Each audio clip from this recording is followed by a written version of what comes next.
Hello, welcome to the Books Applied podcast presented by WSL Leadership Coaching.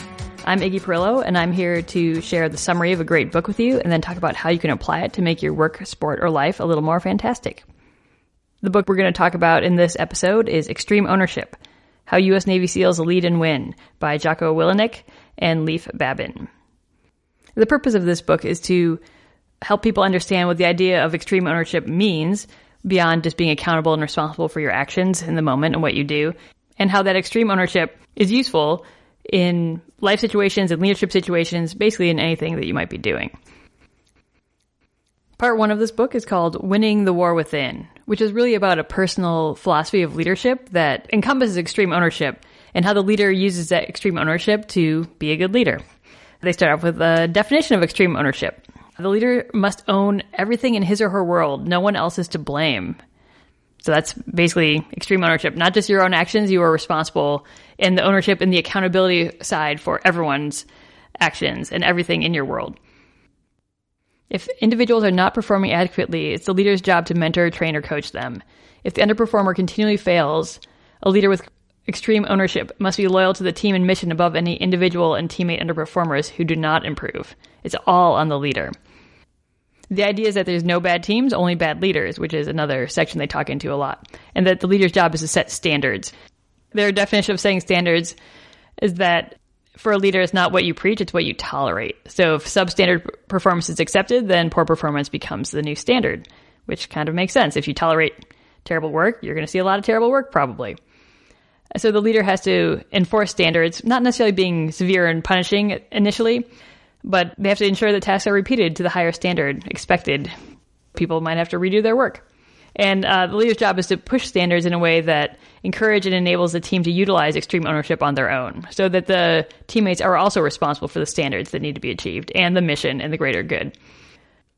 Another part of winning the war within means belief, and that is belief in the mission. A leader has to believe in the mission and believe in the greater cause.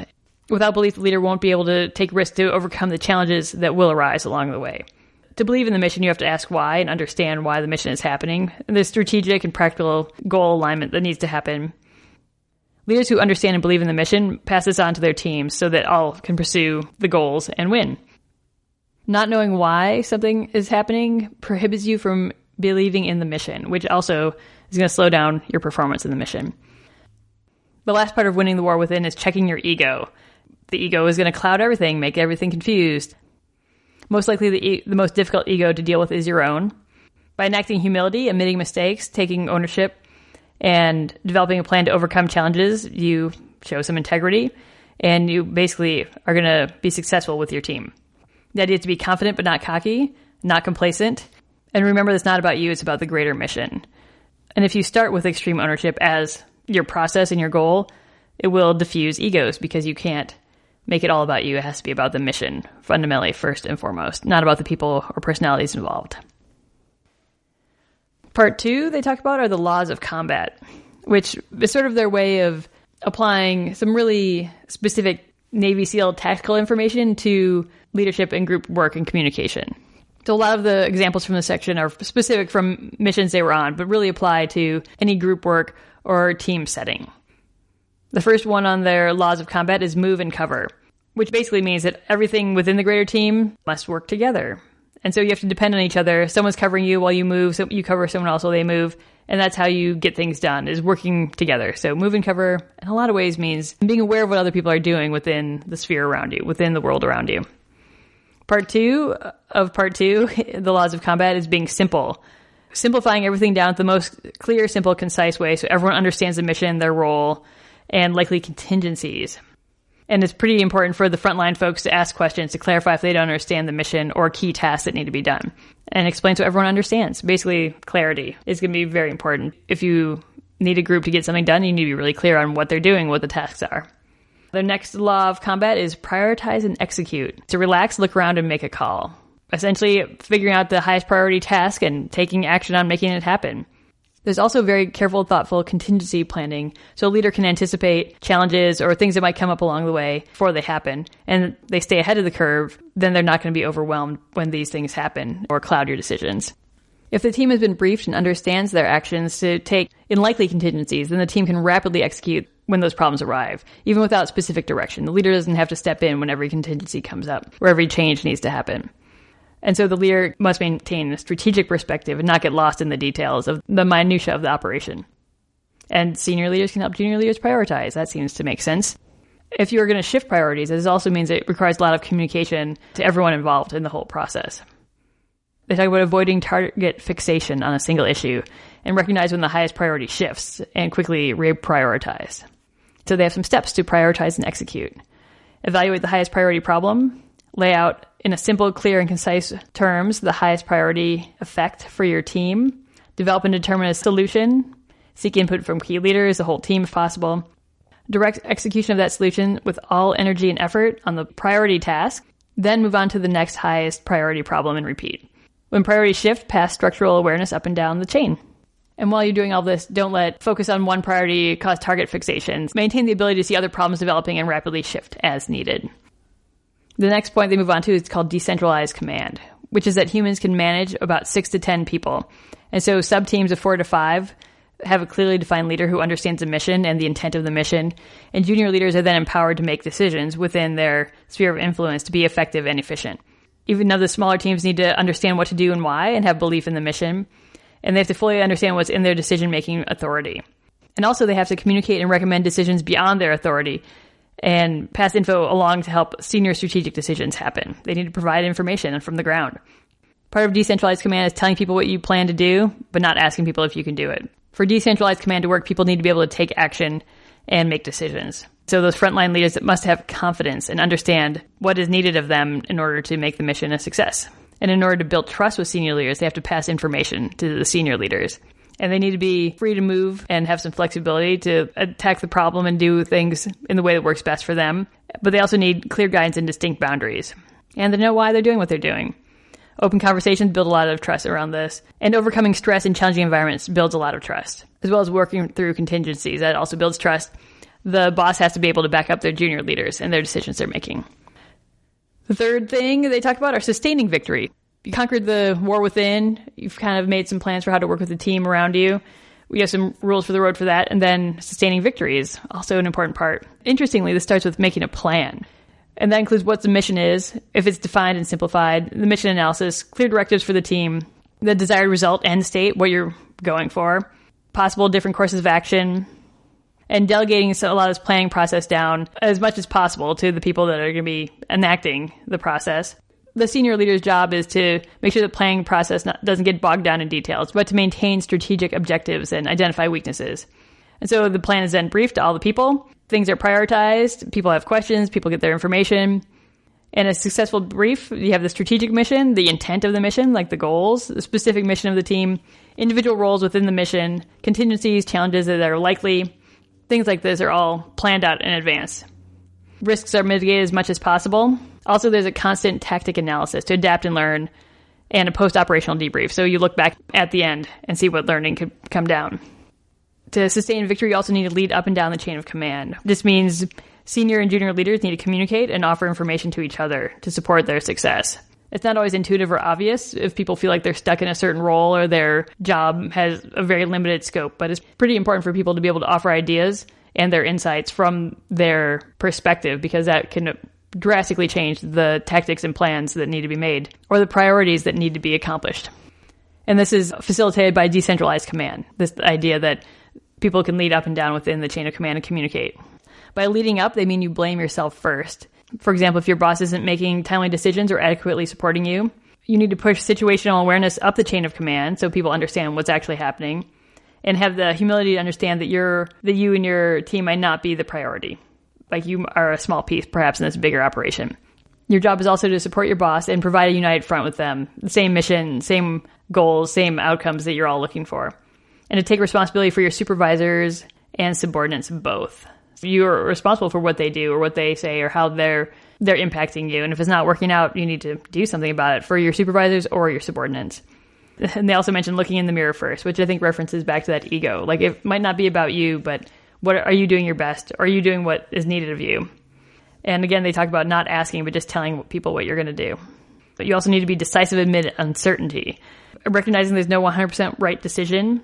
You're never going to have all the information. You have to be comfortable with uncertainty and be decisive anyway, and you need to be ready to adjust when new information comes along. They wrap this up with the idea that discipline equals freedom, which they call the dichotomy of leadership. Although discipline demands control, it also results in freedom because there's the ability then to adapt. And if you have discipline but no ability to adapt, you're not going to get very far. So to sum up, leadership is a relationship built by being humble, respecting people, listening, telling the truth, and having integrity, which all sounds like great things. Let's talk a little bit about application of these ideas.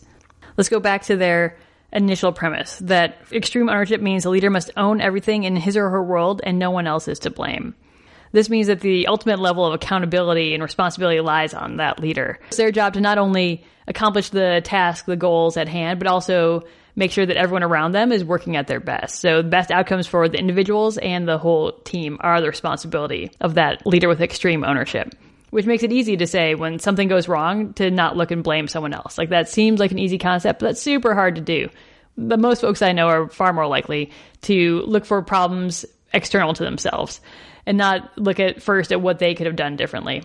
And so they are pretty clear in this book that first you need to look at what you could have done differently. If someone, made a mistake along the way, did you not train them adequately? Did you not give them enough information? If the team didn't get to their goal, was it you that didn't define the goal clearly enough? Did you not give enough resources or support to meet that goal? It probably comes back to something that you did or you had influence over. Their idea of ownership and extreme ownership comes from a position of strength, that you have the ability to influence and have an effect on all these things around you, not this position of shame or low self-worth where you're like, oh, woe is me, everything's my fault. So the idea that you are really an active and involved participant in everything that's happening around you all the time, which is fundamentally really empowering because it's really recognizing your ability as a person to have an effect on the world around you and the people in the world around you and the outcomes of everyone involved around you, the team mission, as they would say. They don't go into a ton of specifics for how to cultivate this mindset, more just giving steps along what it looks like in action and what you need to do to make it happen, which is, I think, actually very clever on their part. You don't spend a lot of time asking why. They explain a little bit about why they think this is a good idea, but there's this sort of break between why things happen the way they did. They don't spend a lot of time on that analysis. They really focus on what to do now, how to analyze, how to prioritize, how to move forward and be flexible and reprioritize as needed from where you are right now, which are great skills to have. With folks I've worked with, I've seen this play out in a couple different ways. Mainly, like an initial step is to start with the idea of ownership. What are you actually responsible for around you? And articulate that to people. You're responsible for your words or actions. You're responsible for a positive impact or a negative impact in the world around you. There's some pretty clear things that people can easily take ownership for and be owning of. They're responsible for their past actions that they liked or didn't like. They're responsible for what they're doing in the present. They're responsible for their intention and their goals that they're setting for their future, for sure. The idea of starting with just a sense of personal ownership can then expand to this idea of extreme ownership. Are you responsible for everyone who's in this group with you right now doing this thing, everyone on your team? If you're responsible for everyone on your team, what would you do differently to help support them, to make sure they're doing the right job, to make sure that the outcomes are met, to make sure that everyone's mission is accomplished and that everyone does it to the best of their ability? That broadening of perspective to include everyone around you in their actions is really empowering in a lot of ways because then you have the ability to make a huge amount of change in the world around you. The kind of underlying question is, well, how do I get everyone to buy into extreme ownership? And they're pretty clearly talk about how that's basically belief in your mission, belief in your goals, belief in the outcome that you want to be a part of. And if people aren't on board with your outcomes or your goals or your mission, then maybe they're not a good member of your team. Like they're pretty much black and white on that. Like if either someone's helping you out or give them the boot. They don't actually say give them the boot, but that the idea that the mission and the critical priorities of the mission and the outcomes of the mission are more important than individual people in your team. And maybe it is your job to help people do better and help the whole team succeed. But it doesn't necessarily mean that everyone is going to be on board with your goals or your mission. As long as they understand why, that can be super helpful. And it doesn't mean everyone is going to be on board with also enacting the sense of extreme ownership in their world around them. There has to be a really good baseline sense of unity around the goals or outcomes that your group is working toward. With some groups I've worked with, it's been really a great release to suddenly take ownership for their actions and be accountable for what they did and to articulate that to their teammates, to know what they're doing and to be able to tell their teammates, here's what I'm going to do, here's what I have been doing, here's what I liked about what I was doing, here's what I didn't like about what I was doing, here's what I'm going to do differently. to be 100% accountable and own their actions has a way of clearing the air among a group of people. And also it gives people a chance to articulate a sense of intention for where they want to go. And really, the idea of getting everyone on the same page and bought into the same mission kind of needs to be a process that involves everybody. Some people will show up and join a mission or join a team and know and be really committed to the outcome and really committed to the process to get to that outcome initially. But having some really good foundational conversations I've seen be really beneficial. For this group of people in this time, articulate what it is their mission is, what it is they're working toward, how they're going to go about doing it, what are their priorities for doing this. Once all that is clear and articulated, people are then able to own the mission, the goal, the process, the tactics along the way. They're able to understand the priorities and where their actions fit into within those priorities, where their tasks need to fit, where they need to go. And this becomes much more clear to folks. And then it still is everyone's job to communicate information up the chain of command, down the chain of command, make sure everyone knows that if something changes, maybe a change needs to be made to the mission, to the process. So I've engaged in a lot of really useful conversations around how to articulate the mission and the intent of the mission. Is it to produce something? Is it to win a championship? Whatever it is, being able to articulate that in a way that everyone can buy into is really impactful, and then allows people to have extreme ownership, to be at their best, but also include the idea that their job is to make everyone around them their very best. So to apply these ideas, it's important to have everyone understand the goal and buy into it and believe in it, but also to understand the intent of the goal. They sort of separate out these two pieces. So if everyone in your group is on board with what the actual purpose is, what the actual meaning of this goal is, and how to accomplish that, that frees them up to be able to make decisions along the way and act with extreme ownership, because they understand not only the specific goals, I need to do X, Y, Z, but I understand the intent of where we're all going together, what the greater mission is for this group of people in this time, so that I'm freed up to choose and to own not only what I'm doing, but have ownership over what is happening in my sphere around me, so that I can influence people and drive everyone, if not toward our specific goal, but toward the intent of our greater goal, so we all move forward together. So to scale it back down to you as an individual, the idea of extreme ownership is the ultimate sense of power that you get from realizing that you can impact and influence everything around you that's happening. And that when a group of people are all acting the same way, moving toward the same goals, with the same intent, toward the same purpose, it can be really powerful as people are raising each other up consistently and constantly throughout. I've seen it happen. It's fantastic. And it takes some practice. It's not an easy mind shift to go from I'm responsible for my little piece of the puzzle to, oh, I'm responsible for everything that's happening around me. I think framing that as moving everyone forward together can help broaden that mindset to include everyone around you. While you still need to be doing your absolute best, how do you help everyone around you do their best? How do you help the team accomplish its mission in the most efficient, effective, useful way possible? This book is a pretty quick read and contains a lot more examples that are literally war stories from their time spent in combat, and how these ideas were enacted and were used to make better decisions, to accomplish greater goals and things like that. It also gets into a little more nitty-gritty details around what these things look like and how they are enacted through their examples, through their stories sometimes, but also the intention and thought behind the Navy SEALs' development of these ideas and how they view leadership. It's a pretty great read, and I definitely recommend it. If you're interested in developing extreme ownership within yourself or the organization, the team, the group around you, the mission that you're involved with, I think this book is a great place to start. See it having really amazing impacts on your ability to get things done, the accomplishment level, the engagement level of the people around you.